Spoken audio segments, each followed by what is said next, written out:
Pun kula baleni nggih saking awal wal maqalatur rabi'ah kula terangno ya. An Nabi Bakrin Siddiq radhiyallahu anhu dawe az-zulumatu khamsun. Dawe Abu Bakar kegelapan itu ada 5. Di mergo Abu Bakar wong saleh, nak kegelapan yo luwe akeh. Dadi ora pati apal nek jumlahe akeh ora pati apal. Roe muk pira? 5. Nah, zaman akhir ora trimo 5 ribuan napa? Ribuan. Nomor siji hubud dunya. Seneng dunya. Seneng dunia macam-macam, seneng pangkat, seneng apa saja yang tidak mengantarkan ke akhirat. Iku darani napa? Dunia atau apa saja yang murahan iku darani dunia. Kalau terangno ya definisi dunia. Dunia kata dana ya dunuan. Ana sing ulama nasrib sangka dania, dania terus ditakhfif hamzah dadi daniah. Daniah terus ditakhfif hamzah dadi ya daniyah. Daniyah terus ngikuti wazan fula jadi dunya. Jadi anggar barang sing hina iku jenenge napa? Dunya. Utawa barang sing dekat iku jenenge dunya. Mergo maknane dunya iku saiki, dana iku maknane dekat. Akhirat nanti. Srungokno wae kok kowe suwe-suwe paham. Sehingga sesuatu yang tidak murahan kayak sujud, kayak sedekah, kayak ngaji iku ora dunya. Ini kesaksian akhirat. Sehingga ketika Ibnu Khaldun niku Allah itu ngeritik dunia ya yang perlu dikritik. Bahkan kadang akhirat pun dikritik pangeran. Swarga pun kadang dikritik pangeran. Nak waya perlu dikritik. Karena ada konteksnya. Ada apa? Konteksnya. Misalnya begini. Saya punya kitab namanya Khilyatul Auliya atau Baqatul Asfiya. Saya sampai sekarang belajar kitab itu terus. Ini sekitar 14 jilid. Ini kitab Induan Ikhya. Saya berkali-kali ngomong di mana-mana. Imam Ghazali dalam hal mana Kibul Akhyar, sejarah orang-orang pilihan itu nginduk kitab nama Khilyatul Auliya itu 14 jilid. Dalam ilmu tasawuf beliau nginduk kitab jenis Qutil Qulub, ini karangannya Abu Thalib Al-Makki. Dalam fikih tentu beliau nginduk gurunya Imam Haromen. Dan memang kitab itu harus nginduk, kalau tidak namanya mukhtarik, bikin-bikin. Memang syaratnya ulama harus muttabi, dia hanya pengikut, tidak boleh kreasi. Kalau kreasi namanya bid'ah, nama bid'ah.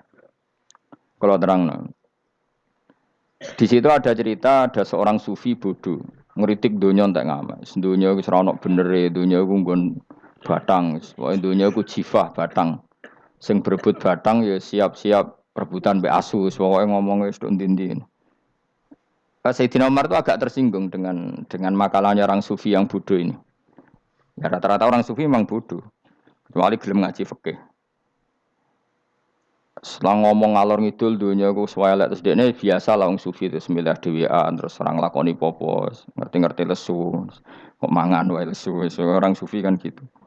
Singkat cerita terus Umar agak marah tapi beliau masih bisa mengendalikan diri terus kata beliau, "Sal sayyidah." Sal hada sayyid. Kamu tanya hada sayyid, maksudnya sayyid dalam bahasa dulu itu ya orang terhormat. Dalam bahasa zaman era itu maknanya sayyid itu masih apa? Sadat maksudnya bukan Habib, bukan. Kalau dalam bahasa Arab dulu itu memang kalau Habib itu ya Nabi, kalau Sayyid, Sadat itu Sufia itu belum pasti maknanya apa? Habib ya, tokoh-tokoh yang diikuti dalam apa? Makalahnya, dalam apa? Makalahnya. Terus kata Ubay bin Ka'ab, dan ini menurut saya benar sekali, dan kamu harus mengikuti Ubay bin Ka'ab. Dia adalah termasuk 6 sahabat yang dipuji Nabi min ahlil Quran, apa? Yang dipuji Nabi min ahlil apa? Quran. Kata Ubay bin Ka'ab, lalu Anda masuk surga karena apa? Lalu Anda masuk neraka karena apa? Lalu Anda dapat ridho Allah karena apa? Kamu itu bisa masuk surga lihadidar karena kenangan di rumah ini, maksudnya karena dunia ini. Karena sujud kamu, karena kebaikan kamu. Itu di mana? Allah mereferensi amal kamu ya di dunia ini. Kamu masuk surga karena sujud kamu di dunia ini. Nanti masuk neraka karena keangkuhan kamu di dunia ini. Fahadi dunia mi'yar. Dunia ini adalah takaran. Semua referensi Tuhan tentang akhirat itu merujuk kelakuan kita apa? Di dunia. Sehingga kalau kamu masuk surga selamanya lama, itu ya karena kebaikan kamu di dunia. Maka jangan kritik dunia ini. Karena dunia itu mahalu sujudika, mahalu ruku'ika, mahalu pokoknya dia ngarah-marah. Sehingga semenjak itu kata Ibnu Khaldun, orang tahu dunia yang dikritik adalah dari madatul kalimah dani'ah. Suatu yang murahan. Apa? Yang murahan. Sehingga kalau misalnya orientasinya itu kebesaran, kebesaran li'ilai kalimatillah, maka itu tidak termasuk dunia. Dan yang suasananya akhirat tapi motifnya adalah kasal, kemalasan, itu yang benar-benar dunia. Makanya Imam Syafi'i sering kritik tasawuf itu sampai usisati tasawuf alal kasal. Ilmu tasawuf itu basisnya itu karena pemalas. Karena tadi, misalnya begini, ini contoh paling gampang. Zaid itu di daerah pinggiran di mana Islam itu minoritas. Terus dia ingin kaya raya supaya bisa bikin masjid atau bikin komunitas Islam. Atau dia ingin jabat jadi lurah supaya nggak ada pelarangan orang sholat karena dia yang punya otoritas bikin aturan. Atau kalau mungkin skup lebih besar dia ingin jadi bupati supaya daerah situ familiar dengan Islam karena pejabatnya Muslim. Itu tidak dunia karena semua orientasinya untuk mengawal sujud, mengawal kebenaran. Tapi kalau kamu di daerah pinggiran, kemudian milih DWA, kabeh kersane pangeran, sidik-sidik kersane pangeran, terus kamu meninggalkan aktivitas dakwah, itu yang dunia, karena motivasi kamu adalah al-kasal, males dari mewarnai buminya Allah ini dengan sujud. Ini yang banyak orang sufi salah paham. Makanya orang sufi harus ngaji fikih. Bendekne roh, dielingno wong alim, wong fikih nak kitmanul ilmi ku haram. Kitmanul ilmi haram. Menyimpan ilmu itu haram. Tidak memberi kontribusi dalam proses orang sujud adalah haram. Tidak memberi pencerahan pada umatnya Nabi adalah haram. Menikmati keasikan eling pangeran dewi adalah haram. Dia harus diingatkan gitu terus. Kalau enggak, itu bahaya bagi agama ini. Makanya dulu itu enggak ada orang sufi yang enggak ngaji ulama fikih. Sekarang kebalikan, malah wong sufi darani fikih mau kulit dekne wis tok hakikat, sembrono. Oh tak tobatno tenan ketemu aku. Itu bahaya, paham seperti itu tuh bahaya. Karena sekarang itu sufi itu jadi identitas kesalehan. Jadi yang rumah kome sufi koyo-koyo sak dhuwure ahli napa? Fikih. Itu bahaya. Karena tadi sufi itu akan ngeritik dunia sepedas-pedasnya. Kemudian ujung-ujungnya meninggalkan dunia, kemudian happy-happy asik pangeran dewean dan membiarkan umatnya Nabi ini berserakan kemana-mana, tidak terlibat sama sekali, tidak memberi kontribusi sama sekali. Cara bahasa gampangannya orang gelem amar ma'ruf, gak gelem nahi mungkar.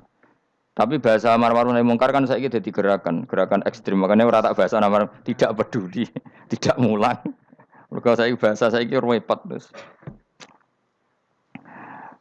Paham ini penting kalau terang. Jadi kalau baleni malih ya. Sing dimaksud dunya ketika dikritik pangeran iku dunya sing sangka kata dani'ah, sesuatu sing murahan, sing enteng, sing nafsu. Iku jenenge napa? Dunya, napa? Dunya. Tapi ketika sesuatu itu baik dan mengarah kepada Allah, iki jenenge dunya iki masru'atul akhirah. Maka dunya itu di dua status napa? Siji masru'atul akhirah. Dan ini status yang harus kita pakai. Makanya kata Imam Ghazali itu, kue nak randi duwe, sak penat-penate urip, terus merasa enggak punya kenikmatan. Datang saja ke kuburan, dan yakinlah semua yang sedang mati, keinginannya hanya satu, ingin kembali di dunia dan memperbaiki amal-amalnya. Berarti dunia adalah segala-galanya bagi orang yang sudah mati. Ya, orang yang sudah mati itu cita-citanya satu.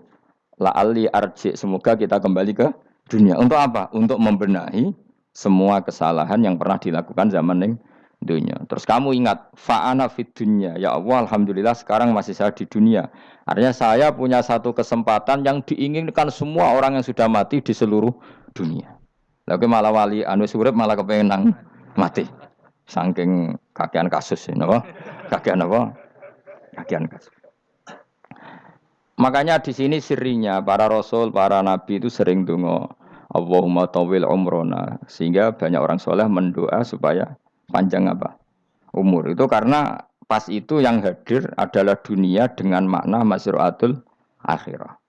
Tapi ada juga wali dan nabi kadang-kadang donga, ya Allah, jika sebaiknya saya mati, mati saja. Itu ketika tergambar dunia yang sudah murahan, yang sudah arogan, yang sudah tidak jelas.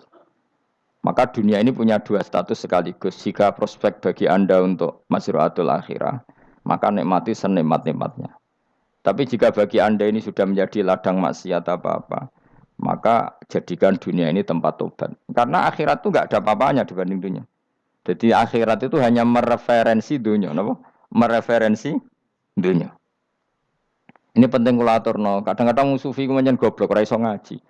Dia nganggep dunia mbek akhirat itu penting akhirat, tapi cara maknaninya salah. Lho kowe nganti ning akhirat mlebu swarga itu karena apa coba? Amal zaman di mana? Di dunia. Berarti penting mana dunia sama akhirat? Penting dunia karena akhirat mau efek, apa? Efek dunia ini yang pokok. Apa dunia ini yang pokok. Kalau Allah kan cara ngendikan tidak seperti itu. Allah cara ngendikan gini loh. Akhirat, maksudnya walal akhiratu khairul lakam nalula gini. Sesuatu yang berorientasi akhirat dan kemudian menjadikan kamu nyaman di akhirat itu khairul lakaminal ula itu lebih baik ketimbang dunia ora kok. Kowe nak ning dunia nak sepemelek ning akhirat apik ora ngarang ngono nak ning dunia melek ning akhirat luwih parah. Kayak mlaratem cek ngene iki kan. Tapi kan cek iso ngopi, cek iso mangan tengkleng. Coba ning akhirat gak iso blas. Dunyel-dunyel malaikat ngawur. Gayamu bareng melarat iso ning dunia lara lah nek akhirat penak. Aku yakin ora luwih lara, tak jamin. Ngeraine kan ketara nak ngono. Keliru omongan aku ning dunia lara lah sementing nek akhirat penak itu ndak bisa. Kowe nyifati donya nggon lara iku serapati ridho mbek pangeran. Berarti kowe dikai iso ngopi ra syukur, dikai iso mangan ra syukur, anane nyifati donya lara. Berarti rapati ridho mbek pangeran. Malah dibles-blesno sebenarnya. Pemenang nak pengurus akhirate aku tak tekek. Cuma aku lho pengurus ora sok ben. Tapi gak ada rencana daftar jadi panitia apa? Akhirat. Tapi kira tak syafaat ya ambiarno karena Subhanallah wa bihamdihi adada khalqihi wa ridha nafsihi wa zinata arsyihi adada kalimati Subhanallah wa bihamdihi adada khalqihi wa ridha nafsihi wa zinata arsyihi